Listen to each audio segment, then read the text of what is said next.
Well, I've done Halloween. I've done The Hitcher. What about the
Hello, I'm Andy the Maniacal Cinephile, and welcome to Boots To Reboots. We survived the night, lived to see the dawn, and now the day has come. The 1985 original Day of the Dead tells the story of a small group of scientists and military personnel who reside in an underground bunker in Florida while the world above is ruled by zombies. Although it is Florida, so it could be people tripping on bath salts. The scientists are trying to find a cure while Dr. Logan, nicknamed Dr. Frankenstein, uses the undead in gruesome experiments, much to the displeasure of the military. Frankenstein wants to condition the zombies to get along with the living, and his star pupil is Bub.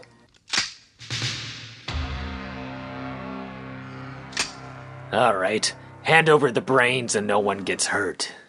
When the military finds out that their men have been used in Frankenstein's experiments, Those are my men in there! The scientists are banished to the caves that house the living dead. Everyone is at each other's throats, and the situation is only made worse when the zombies find their way underground. In 2008, a direct-to-DVD remake was directed by Steve Miner, whose credits include Friday the 13th Parts 2 and 3, plus Halloween H2O. I already crossed off Tom Savini's Night of the Living Dead and Zack Snyder's Dawn of the Dead remakes, so let's see if Steve Miner's Day of the Dead deserves the boot.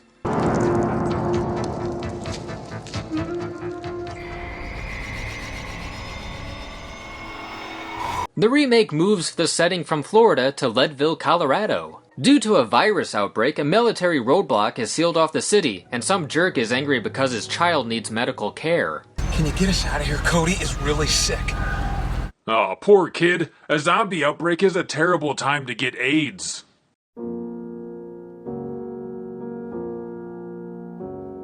Sir, I understand. Not unless you have kids you don't fucking understand. Hey, it's Kenneth from the Dawn of the Dead remake! Not quite. It's a little confusing because Ving Rhames stars in both remakes, but here he plays Captain Rhodes, the villain from the original played by Joe Pilato.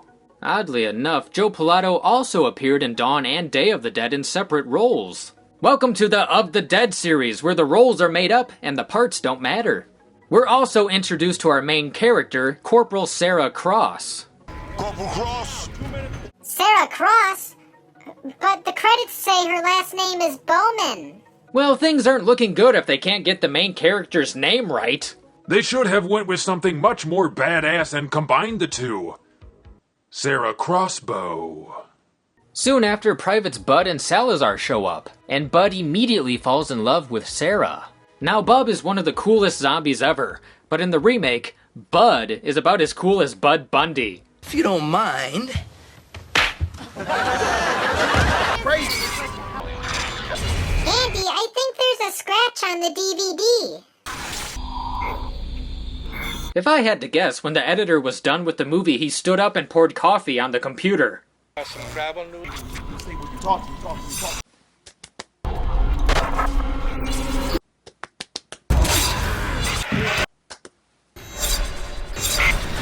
Our family's gene pool has less defects.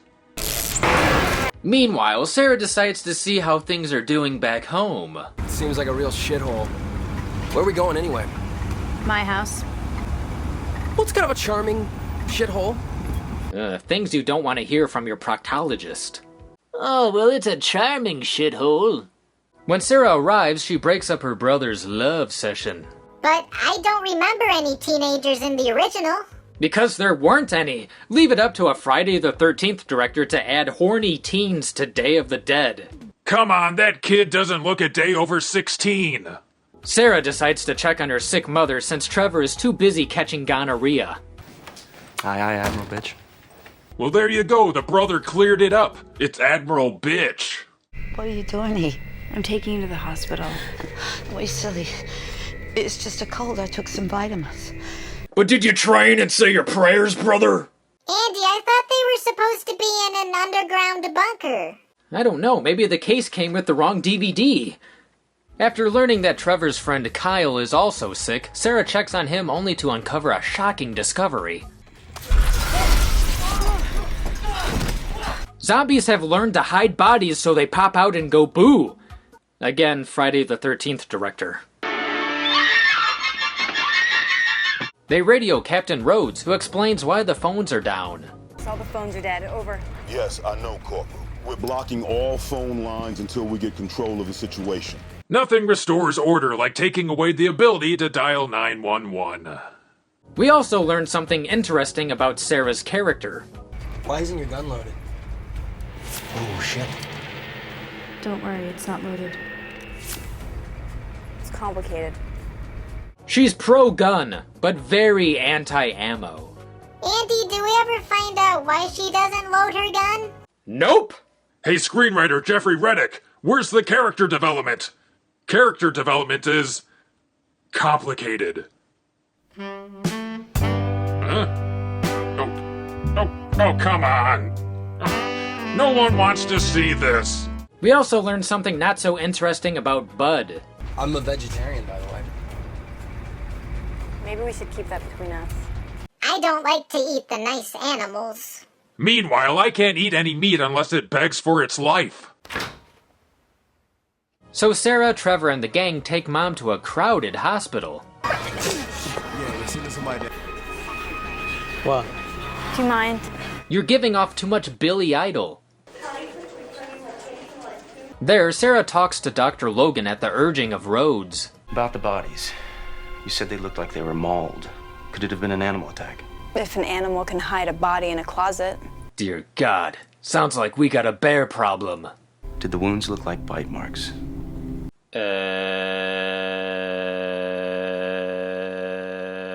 Yes? Meanwhile, Nina's father and the infected in the waiting area, including Mom, suddenly reanimate.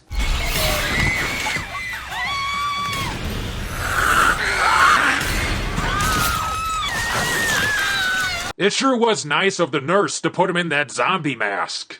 Whoa, why did he instantly have monster face? 'Cause me, viewer, me no tell human from zombie. What the hell was that?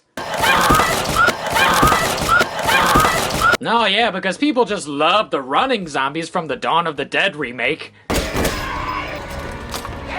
A virus cannot make you run fast, jump far, and give you the ability to crawl on a ceiling. Unless you're Spider-Man. Oh, what the hell?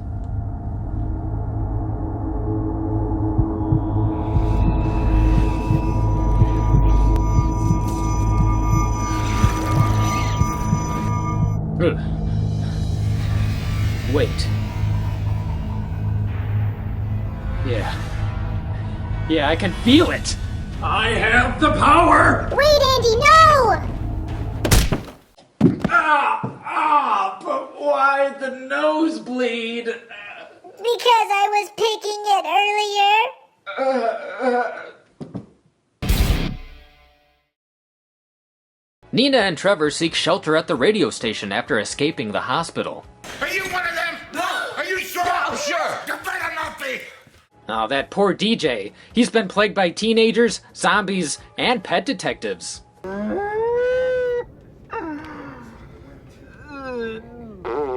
During the mayhem, Captain Rhodes springs into action and... dies? Wow, I haven't seen Ving Rhames get manhandled like that since...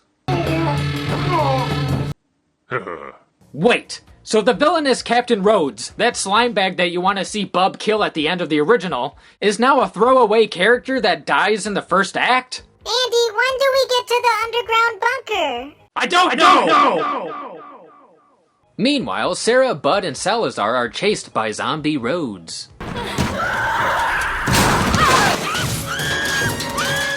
They become trapped in a storage room where Bud is bit. Oh no, not his salad fork hand! After dispatching the infected Rhodes, our characters prepare to face the horde outside. Sweet spear. See, a black man with a sharp stick is supposed to be a spear. Oh, you racist son of a bitch! Oh. It was a sweet spear.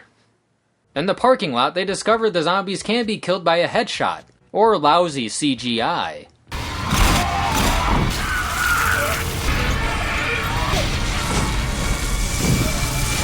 Oh no, I'm on fire, you guys! Look out, I'm on fire! In the confusion, Dr. Logan deliberately pushes a girl into the path of the zombies, and escapes. Dear God, they turned the kind, brilliant Dr. Logan into an asshole! My people. Remake Dr. Logan is a disgrace to doctors everywhere. Especially because he doesn't do any doctory things in the entire movie. He does less than the Dr. Tongue zombie. At least I would go to him. Sarah, Bud, and Salazar reach Rhodes' Humvee and stop at the local gun store. That's the type of shit I'm talking about. I don't think they know who they fucking with. If only every small-town gun store conveniently had a stockpile of Class 3 automatic weapons. When Sarah and Salazar return, they find Bud has transformed, but Sarah orders Salazar not to kill him. No! He's restrained. You see, Bud isn't a threat because he's a vegetarian zombie. It's like a vampire that suffers from periodontitis. And I thought Rob Zombie was the only undead vegetarian. That and he has a zombie boner for Sarah. A zomboner. Erection! Sarah and Salazar hear Trevor over the radio and go to the station to rescue him. What you dodging them for? Run their ass over. You're still somebody. Oh, look, maybe Sarah will pick up her zombie mommy.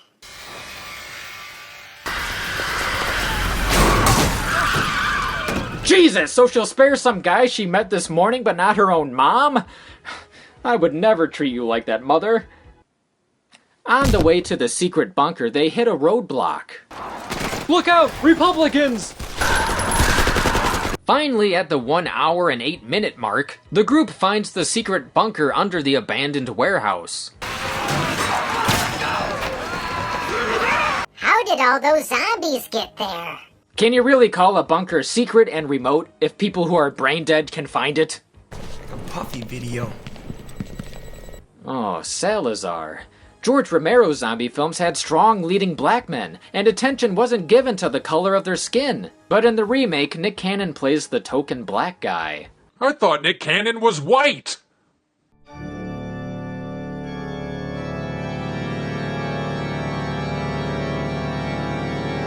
They reunite with Dr. Logan and demand to know what's going on. You either tell me what you know or so help me I will shoot you dead right here. And then I'll have the answers!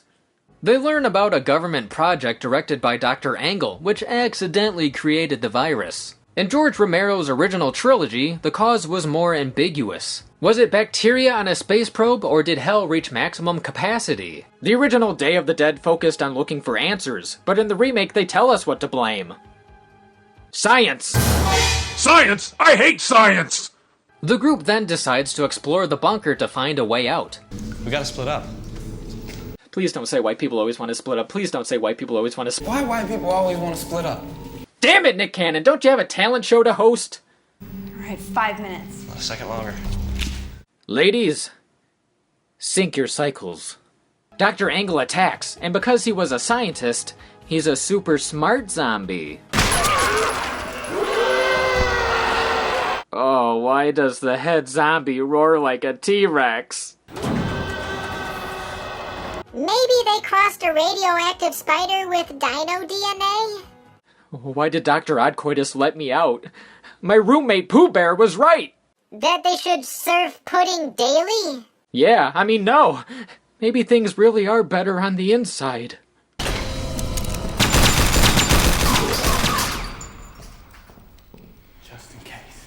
Just in case, I too open fire into every room I enter. It's why I'm banned from Krispy Kreme. Salazar is then ambushed by zombies, giving Sarah a chance to reunite with Trevor and Nina. No! Sarah! Run! No, the correct response is...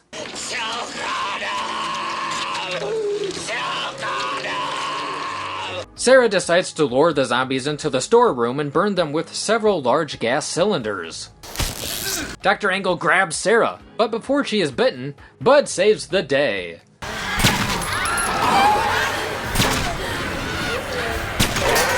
Bud, you're alive! And a horrible shot.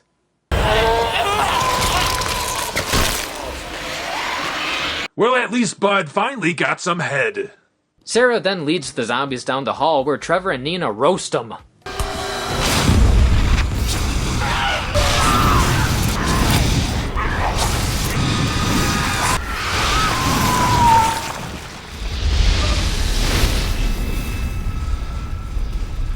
Whoa!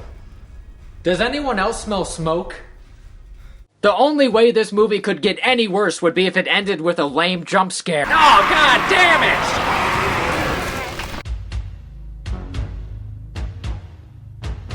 This remake was already at a disadvantage because it's a remake of the third entry in a series that doesn't connect to the previous remakes. It's part 3 of nothing. Instead of picking up in the middle of a zombie apocalypse, it has to start from scratch. Next, some of the most critically acclaimed horror films don't have horny stoner kids. The original didn't have them, and adding teenagers to Day of the Dead really dumbed it down.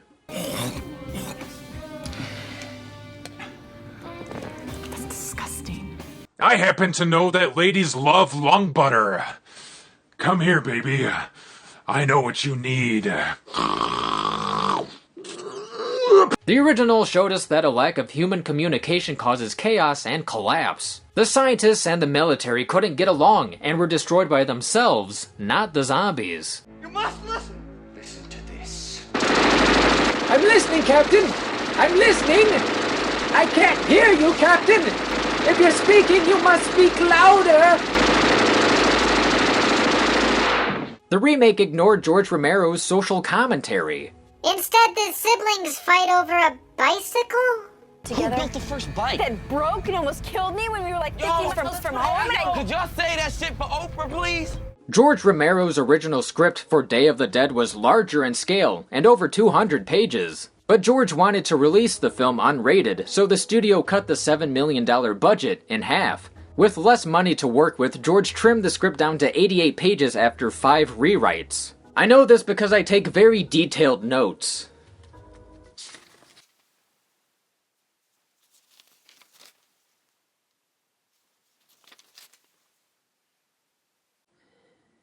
The original script for Day of the Dead was a phone book. You know, it was Raiders. It was Ben-Hur with zombies in it. I mean, it was a major effects film. I always wondered, what if? And it's a wasted opportunity that this remake didn't try to bring Romero's original, bigger version to life. Even if you were to judge the remake on its own merits, it's a mediocre paint-by-numbers zombie film. The one original idea, wall-crawling zombies, is garbage. And I've seen a zombie fight a shark. The one compliment I can give the remake is that there are a couple okay scenes of carnage. However, the quality of the effects are all over the place, and nothing pisses off a horror fan like digital blood. The effects by Tom Savini and his assistant, a young Greg Nicotero, still hold up after 30 years.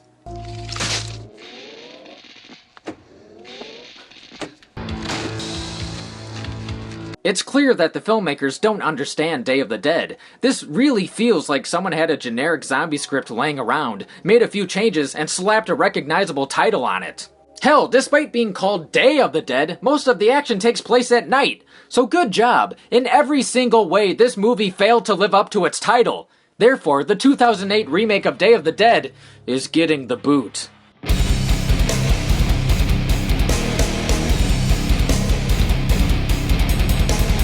feel like I'm stuck in a loop because they're already shooting another Day of the Dead remake. Wait. I'm gonna need help on this one.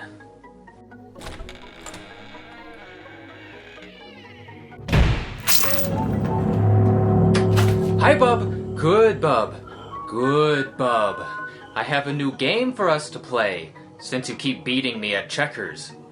Now, Bub, remember, what do we do with bad remakes? Good, Bub. That's it. Okay. Good, Bub. Now boot it!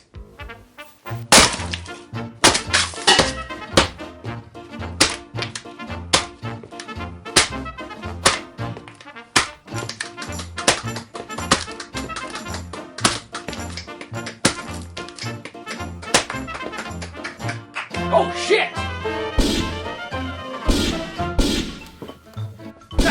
This has been Boots To Reboots. Thanks for watching. And see you next time.